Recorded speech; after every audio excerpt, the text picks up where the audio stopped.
বিএনপির রাজনীতি আমি বুঝি না, সেটি আপনার কথা আমি বুঝি না। ফজলুর রহমানকে দিয়ে রাজাকারের বাচ্চা বলা হচ্ছে, আবার সালাউদ্দিনকে দিয়ে ছাত্রদের সম্মান দেওয়া হচ্ছে।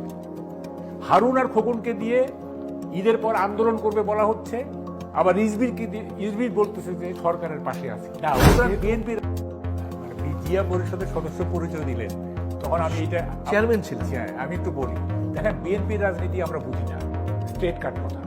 কিরকম দেখেন, সালাউদ্দিনকে দিয়ে আওয়ামী লীগের কবর রচনা করা হচ্ছে, আবার রিজভিকে দিয়ে সেই লাশ জিন্দা করা হচ্ছে। ইশরাককে দিয়ে ভারতীয় আধিপত্যবাদকে নস্যাৎ করে দেওয়া হচ্ছে। আমির খুসরুকে দিয়ে প্রণাম করা হচ্ছে। ফজলুর রহমানকে দিয়ে রাজাকারের বাচ্চা বলা হচ্ছে, আবার সালাউদ্দিনকে দিয়ে ছাত্রদের সম্মান দেওয়া হচ্ছে। হারুন আর খোকনকে দিয়ে ঈদের পর আন্দোলন করবে বলা হচ্ছে, আবার ইসবির বলতেছে যে সরকারের পাশে আছে।